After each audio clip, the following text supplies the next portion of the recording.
Hi guys, welcome back to Team Terra. We're cooking chicken pot pie. You're going to need some carrots, some peas, some flour, some Tony saccharin, salt and pepper, a little garlic powder, and some chicken bouillon. If you have chicken stock, that's fine. And also if you have um, better than bouillon seasoning, that's also good. Today I'm going to be showing you what kind of chicken stock you can use if you don't have like the liquid form, because the cubes and also the better than bouillon can also be made like a chicken stock with just adding a little bit of water, and I'll show you that in the video later on. So first you're going to start off with some olive. So now you're going to take a little bit of olive oil, probably 2 tablespoons of olive oil, 2 stems of celery, a half of an onion, a big onion, or a whole small onion, a half of a bell pepper. Make sure it's washed off, and chop that up finely. You want to make sure the celery is very thinly cut because it's the hardest. Well, it's the hardest thing to cook down. You don't want to make sure your celery is crunchy and your onions and your bell pepper are soft.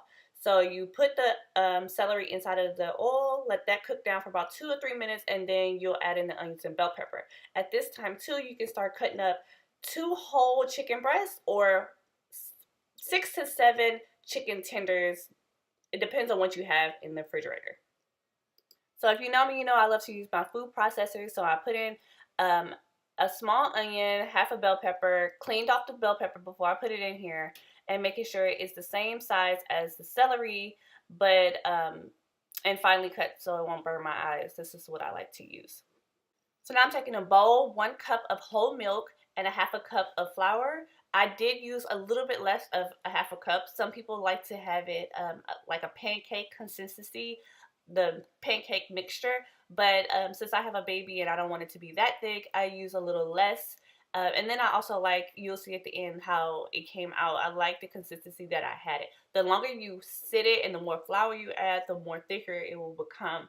So I like to start off using that amount. So just take a whisk and stir it around and set that to the side so you can finish seasoning your chicken and your vegetables.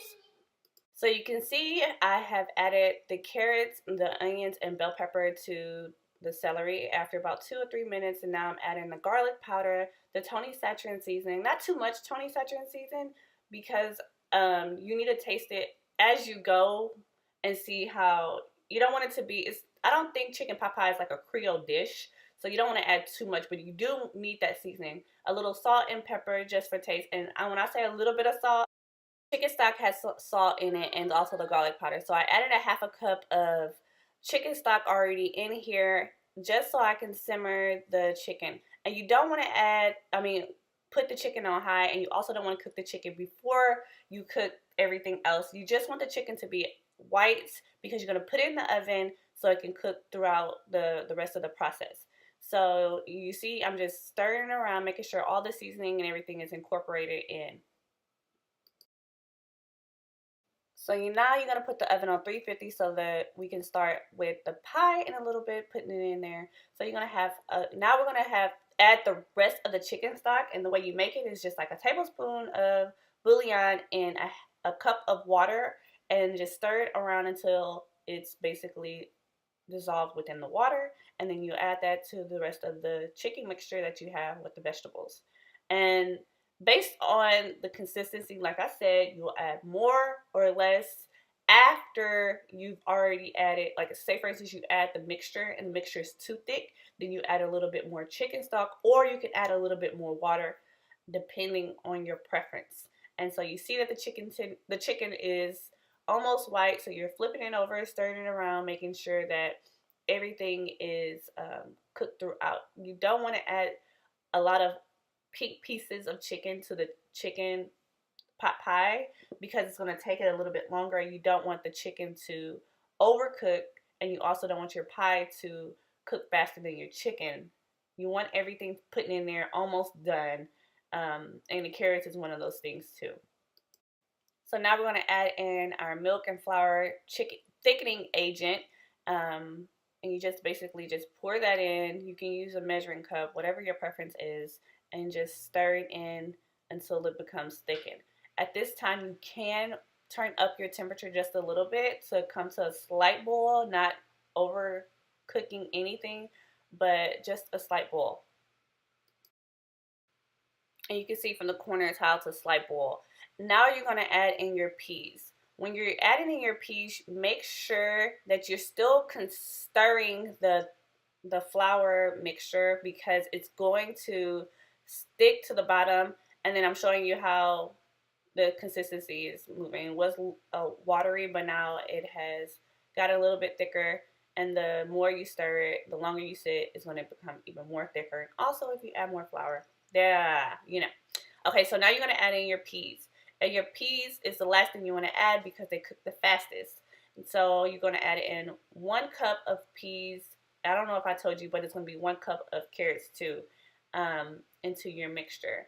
And if you're not a big pea fan, I will use less or none at all. But I think the peas made it so good. And so when you're adding the peas, just slightly stir it, flipping over. You don't want to smush the peas in there. And you can see that the mixture is getting thicker and thicker.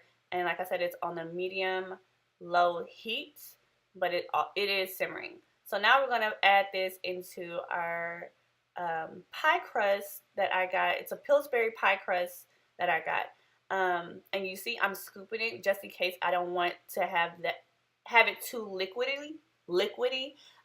Scooping it into there. If you feel like the pie consistency is what you want, then you'll just pour it in there. So now I'm taking 1 egg. I'm going to beat the egg and put that on top of the pie crust because I want the pie crust to be brown, crispy. I don't have a brush, so I use the spatula, which is kind of ghetto. Okay, so now I'm taking the second pie crust that I had out of the freezer. Right now it has been in the freezer, and just peeling it off, and I'm going to flip it over. That's going to be my top pie crust. I don't know how to make pie from scratch. If you do, kudos to you, but not me. So this is what I do when I make my peach cobbler, when I do any type of pie thing. This is what I do. So I just flip it over, pour it out, and voila. Is it perfect by any means? No, but it'll look and taste as good. If you're looking for presentation, then you probably want to make your pie crust yourself, but this works for me. Just make sure that you're going around and closing it. You can pinch it with your fingers or also use the back of a fork. And so you just go around and make sure it's closed.